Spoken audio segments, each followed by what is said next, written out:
Okay, so now that we've defined the law of syllogism and we've seen how it can be very helpful in determining valid conclusions to some statements and how it may not be able to give us a valid conclusion, let's take a look at an example for you guys to try. We've got two sentences provided to us, and the goal with sentence number 3 is to determine a valid conclusion. And I probably should have said something like, if one exists. Because remember, it may not work. We may not have the right plan. We may not be following the law correctly. Back to the actual symbols we use. In sentence number 1, we should see a main thought. Kind of think of it like the hypothesis as P, and then we go to something new, which is Q. That should be an arrow. And then in the second sentence, we're looking for something like this, where we've taken Q, what was Q in the front, and then do we have something new? And if we are meeting this criteria, then remember we can conclude, therefore, P implies R. Go ahead and pause the video and write down what you think the valid conclusion will be based on the law of syllogism, and then check your work.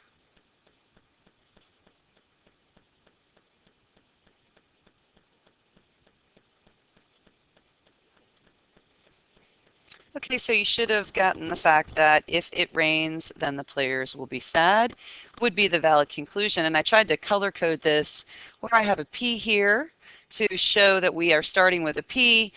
We end the original or the statement with Q. And then in statement number 2, we've got Q at the beginning, and that's what we're looking for syllogism. And then at the end of the second statement, we've got this R. So we have something new. So if you hear me when we talk through these, I'm going to say something like, is the first part Q or something new? So you have to think through what's happening as we rock through this.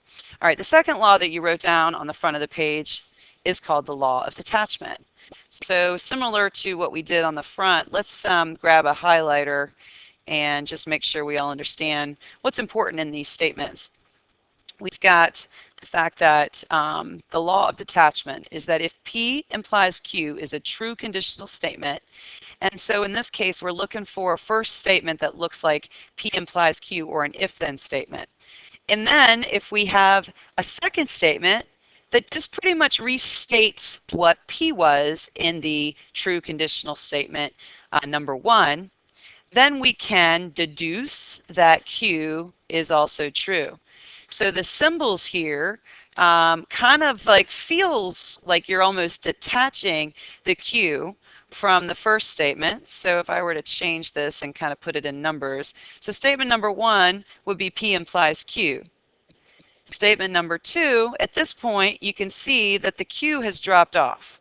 The goal is for statement number 2 just to include our P.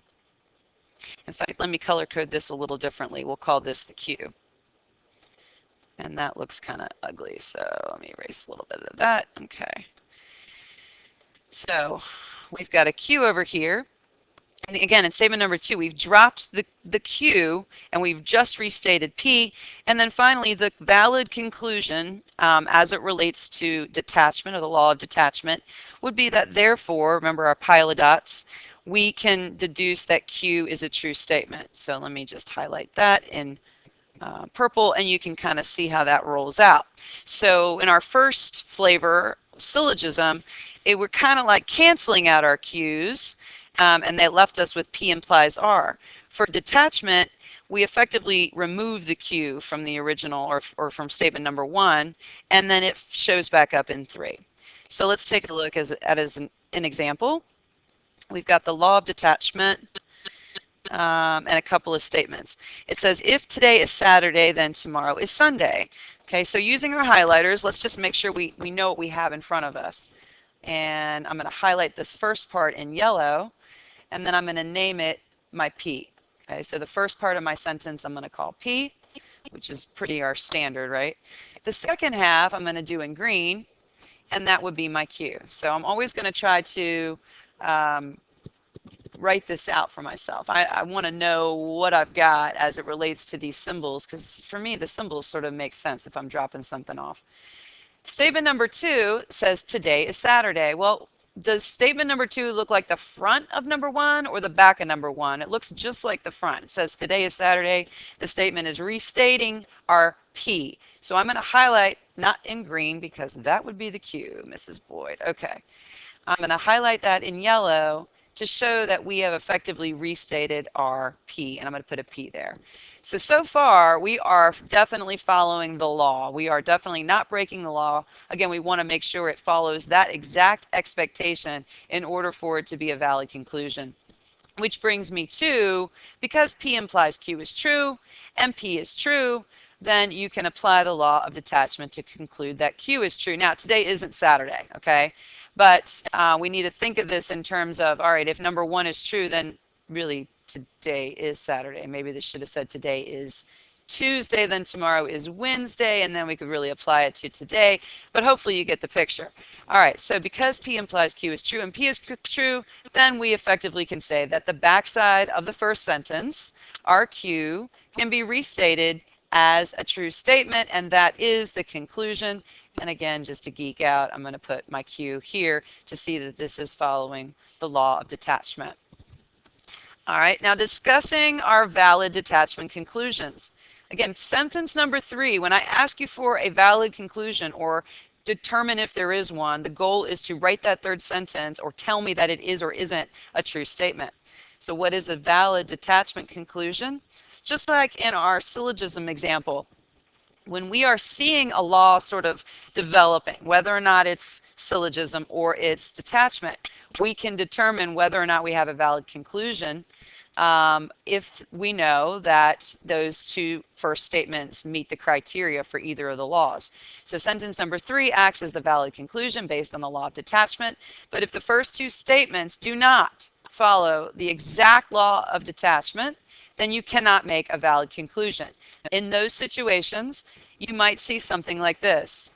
Maybe your first statement looks like this: P implies Q.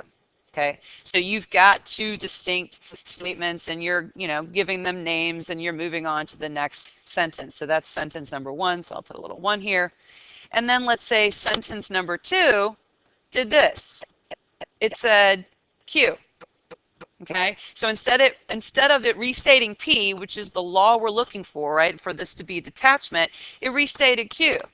I cannot at this point make a valid conclusion. We are breaking the law here by putting the Q in sentence number 2. It does not meet the expectations for us to determine that something else can be concluded or validly concluded. So for number 3, if I was looking for you to answer this question, I would want you to say no conclusion or something like that. Okay.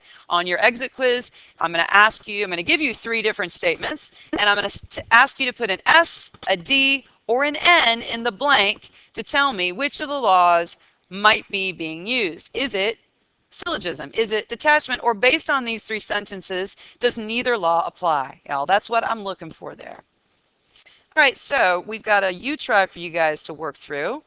And just like with the syllogism U-try, what I'd like you to do is dissect these 2 statements and determine if you can come up with a valid conclusion. What I'd like you to do now is pause the video and again, make some notes for yourself, maybe circle your P's, Q's, and all that good stuff, and then write the valid conclusion if one exists in sentence number 3. So pause the video and then check your work.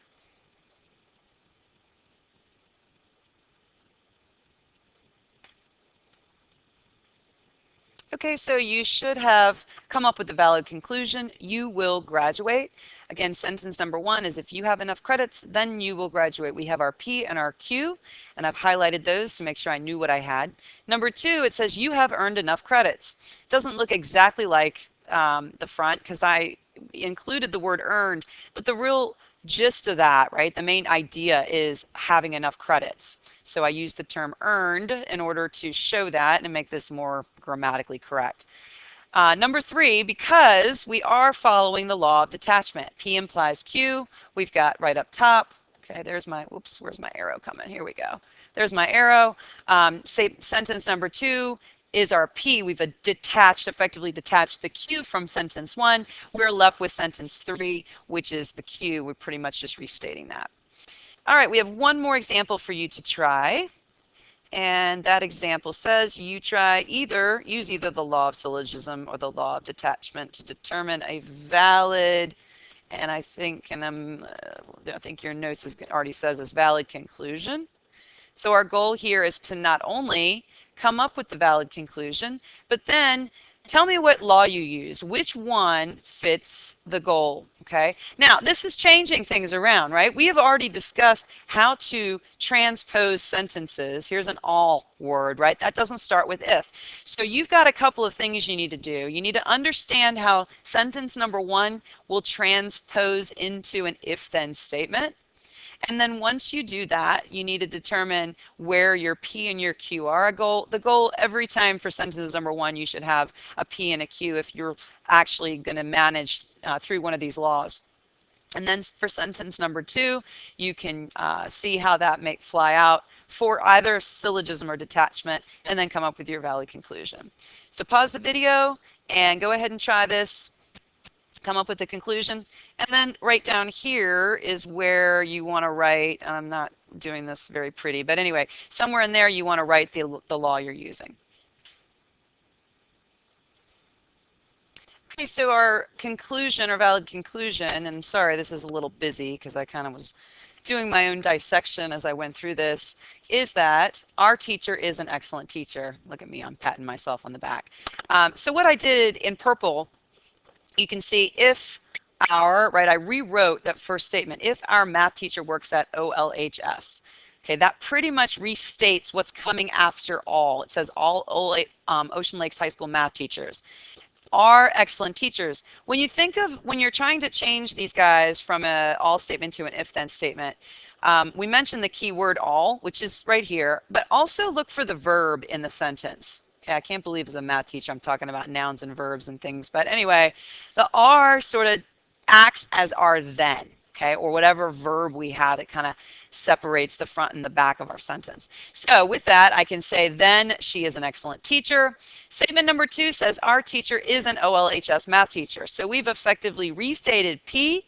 The term teacher is coming in up in both the front and the back, so we can't really just use just teacher. We're talking about the description of that. And then number three, our teacher is an excellent teacher, is how you would detach the Q from sentence one and restate it as your conclusion. So here we have detachment as our answer. So at this point, I want you to go, it says www.kia.com/web. Guys, if you go on Schoology where you had the video, you're going to see a page there that tells you about this exit quiz, syllogism and detachment. Just like our IXL, you're going to look to get about an 80, you're looking to get an 80% out of 100. Okay, when we're on Kia, that's what we're looking for, 80%. Normally there are 10 questions or so to these exit quizzes, and and similarly you'll need to save, here you need to save your work. The IXL does all that for you. Here you will need to save your work in order to go back to it, but you'll get a chance to work on that next, and then once you finish that, we've got a homework assignment for you to do for the quiz that you're going to have next block.